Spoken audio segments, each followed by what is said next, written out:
Imagica, Part 1, Awakening. In the hour before dawn, the youth woke, tired, so very tired. His eyes would not open at first. He was in darkness and could not cry out, but then his hand brushed against the wall. Ah, he could feel. That meant he had a body. This was a surprise, and it took some time before he remembered what a body was. So the body is mine, he said. Memories. Do I have memories, he wondered. They seemed to be in there somewhere, but he couldn't think where to look. Perhaps I can do without them, he told himself. He fingered the wall carefully to renew the sensation of touch and to know something of his surroundings. Nothing made sense. No, he had his eyes open. Even in the murky gloom, he saw that the room was gently swaying from side to side. As he put out his hand to steady himself, he noticed a glow to his hand, arm, and body. This is strange, he thought. Am I still asleep? The room calmed. The wall, he saw, was a shimmer of energy that became solid when he reached out to touch it. What is this place? Where is this place? It took an effort, but gradually it came to him. He was on Belarica, the dream world, that enigmatic, mysterious place that somehow took you deep into itself, into sleep, loaded you with dreams, remade you. Ah, Belarica. So I reached Belarica then. He listened to himself repeat the name slowly, over and over, and gradually bits of information came to him. Remake you. That's what the star travelers had told him. Their stories had been so captivating that he'd longed to visit this place as a young boy. It is magical, they told him. The place would make you immortal, they'd say, nudging one another. Magic and immortality droned on dully through his head. Then he remembered. He'd been dying, an old man. He knew his time had come, and it was suggested that he let himself be taken to Belarica, to have his old life washed away so that he might be reborn. A foolish fancy, it seemed. But then he'd be ready for the change and was happy to go. And then he died. And now he was here. Were the stories true then? Was this the new life they talked about? The weariness was so overpowering that his eyes would close shut forever if he let them. But he was curious, and raised himself from the pillow, gradually sat upright, and shook his head gingerly. Tiredness was an ache that would not go away. But then a thought came. Perhaps there's nothing wrong. What if it's only energy? His demeanor changed. Ah, maybe it takes time to readjust to this body. What if the feeling of tiredness isn't tiredness at all? That raised his spirits. Yes, what if it's only energy, just waiting for me to do something? As he clung to the possibility, his body tingled, and the dullness gradually vanished. His head felt clearer too. That was better. It felt as if a heavy weight had been lifted. He thought hard for some time of who he was and where he had come from. You don't need to know that, a voice said in his head. You can have a new name now. This is your new beginning. Hearing that, he felt a sense of joy surge through him. He could also sense the cool edge of a thought slipping ever so gently away. He reached for it, a tantalizing wisp of something that promised to lead him to, well, wherever he wanted to go. He frowned. What did it say? Something about finding, no, becoming his own creation. I can do that, he declared aloud. I am new, he told the silence. Bellarica dreamed. In the silence he looked for and found a special place, an inner world, and was enveloped in its peace and radiance. After a while, he felt completely restored. "I am Santari," he said. Bellarica's spell of enchantment had ended. There was no way to measure how long I had lain here, and no one to tell me how my body had been made, or from what. Bellarica was a place of secrets.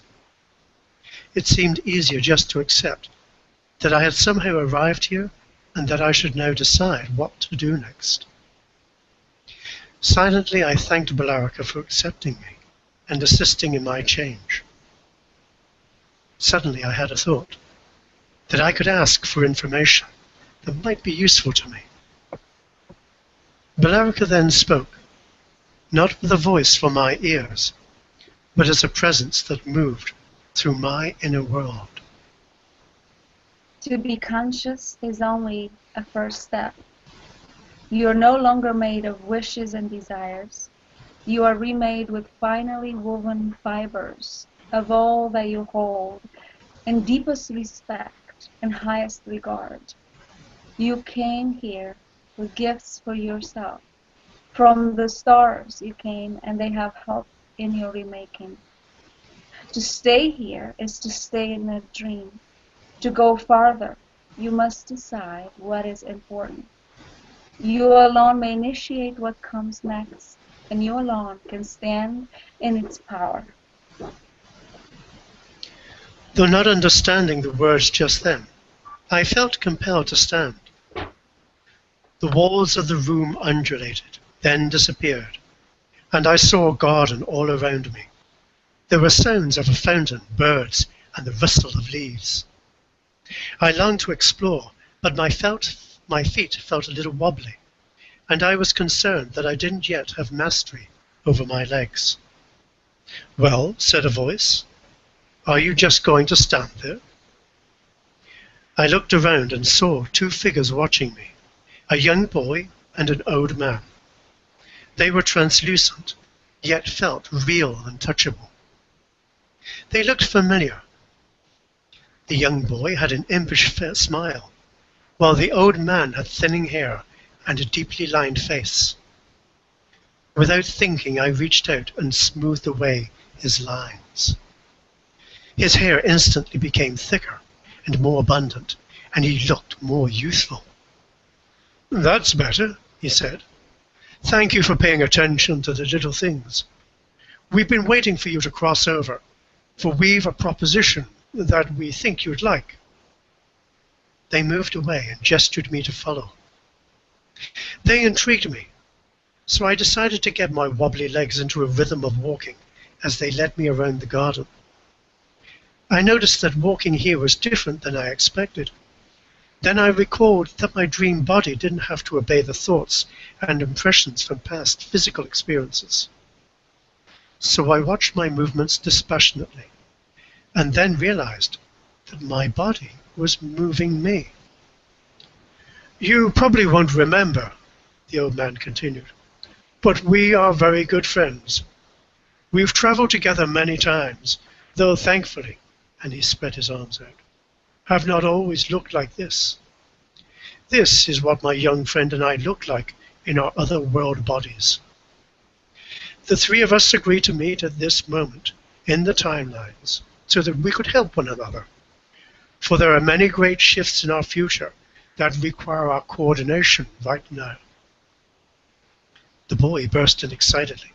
"It's all about magic, real magic, not the storybook stuff, but the kind of magic that makes stars and creates all sorts of things, and we are going to be using it." "Not so hasty," the old man said. "Yes, it's true what he says.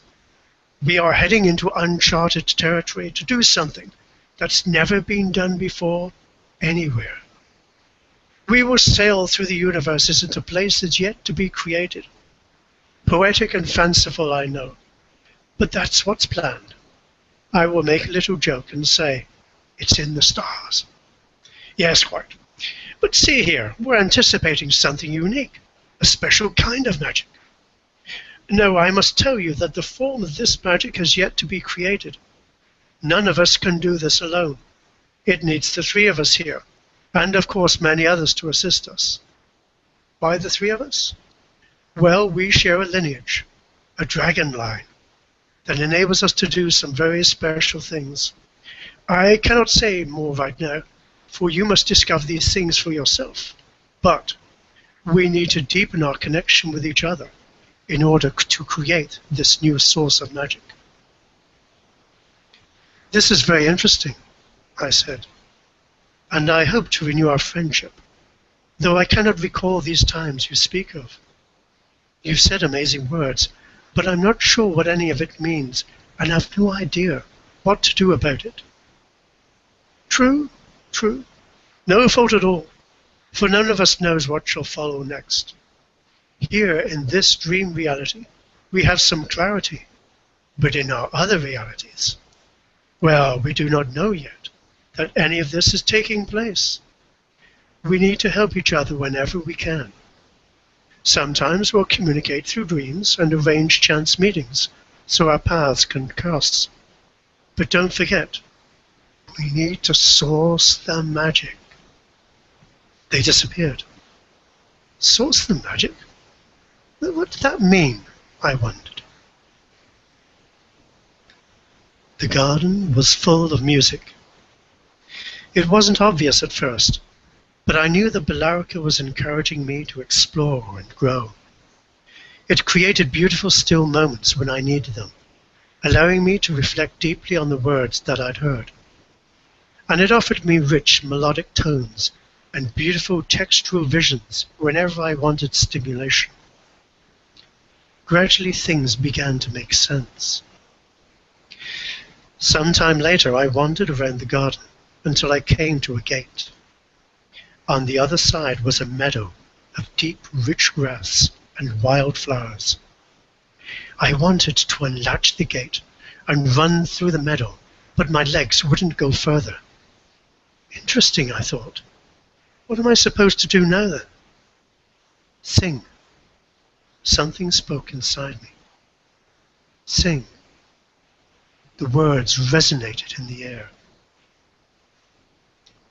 I realized with growing excitement that singing was something I loved. I saw a picture of something bobbing in the air. Is it a fishing line? I asked. Oh, I get it. It's like flying a kite. You feel into the shape of the sounds and allow the air to carry the notes. Then you see where the song wants to go, and you play with the music until the notes drift back to earth. Yes, it seemed easy. So I tested my voice, gently at first, trying little crescendos that searched a path for the music. As my voice grew stronger, I became more daring, sometimes charming the wind to rise up fiercely, or summoning a series of gentle breezes. Now I understand, I said to myself. I create movement with songs.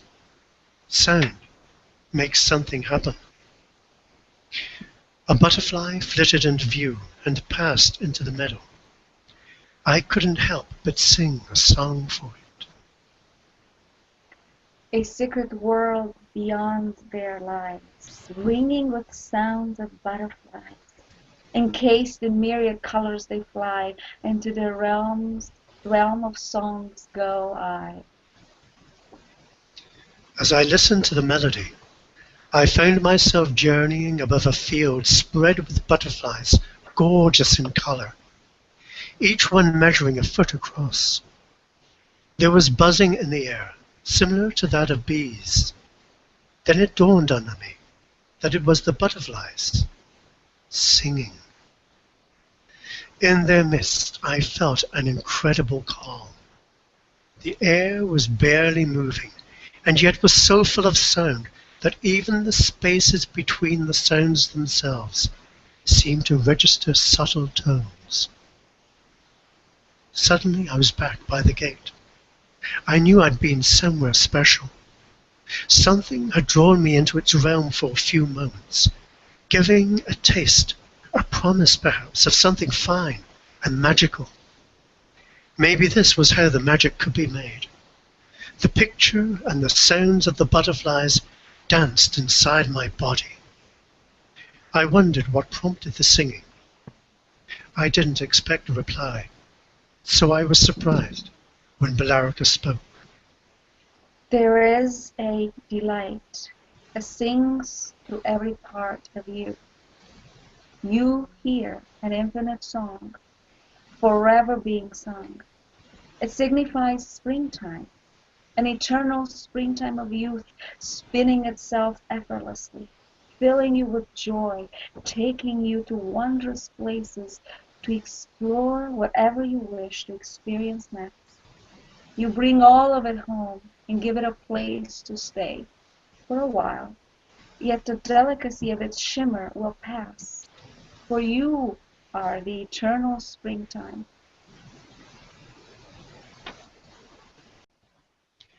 Well, Legs, I said, are you willing to take me into that meadow? They were. I unlatched the gate and plodded along, not thinking about where I was going, mindful only that my legs seemed to have a purpose of their own. Eventually I stopped by a lake. I sensed I needed to do something and wondered what that might be, but nothing came to me. I tried to sit on the lake shore, but my legs were stubborn again and wouldn't bend. "Why am I here?"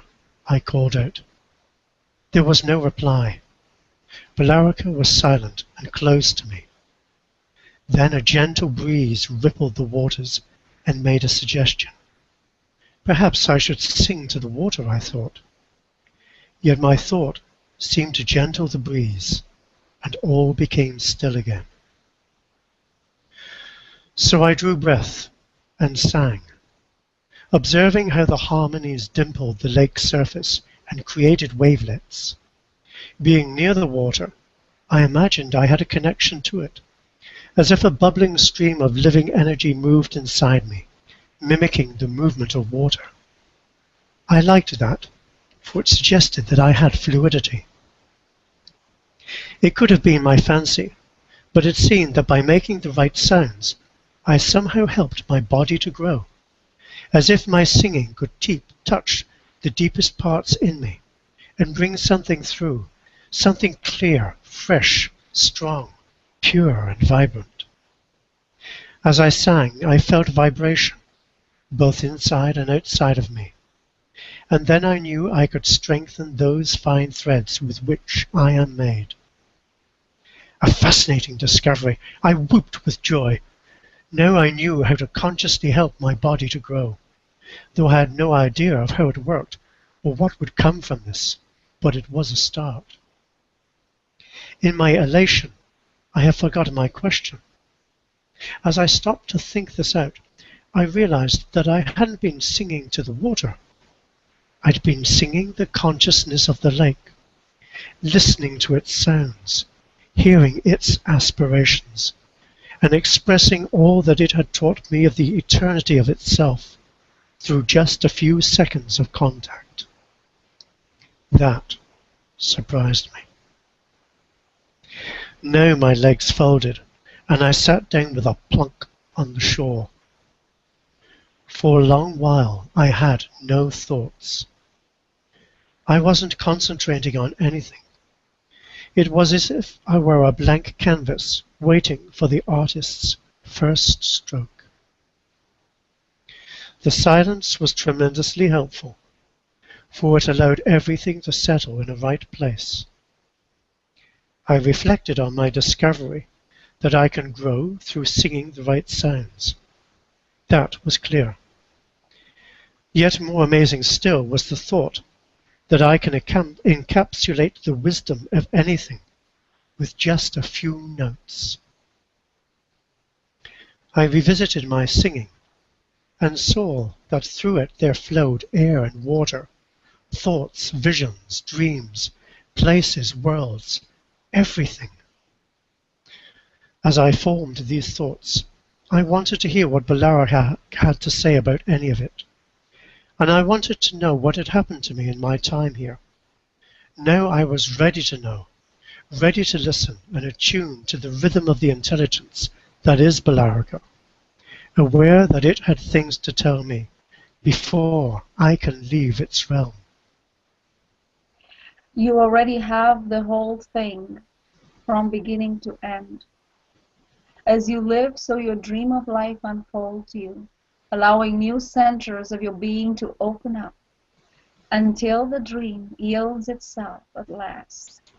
You are complete in yourself. And now you must engage with the completeness in others. Hearing that, I was emboldened and felt myself ready. I recalled hearing that I'd been given gifts, and assumed that these gifts were tangible as well as useful. I noticed for the first time that I wore a jacket, and my right hand dipped into its inner pocket and pulled out a mirror. But such a strange thing to be called a mirror. I held it in front of me, thinking I would see a reflection of myself, but I could see only wavy lines. Watch, I was told. So I waited, and gradually the wavy lines reshaped themselves. This is what you really desire. There was no denying that I liked what I saw. I didn't need to make any adjustments, for my face fitted me perfectly for now, and I laughed, and for it was so easy to reshape myself. As I was about to put the mirror away, I looked into it again. It was blank at first, but I was sure I was meant to see something, for my hand just wouldn't give it up. Show me, I said, where I need to go next. A picture formed. The mirror showed me on a beach, looking out to sea. The water invited me to come in. I could feel its pull, and my feet there started to move willingly. But a hand here was on my shoulder, holding me back. I looked around, but could see nobody. You need to understand something before you go, a voice said. What's that? I replied. You need to know about the dream space. You need to know what you will seek there. Is there anything else I need to know? Yes, you need to know that you will find it. Who are you? I am the Dream Weaver.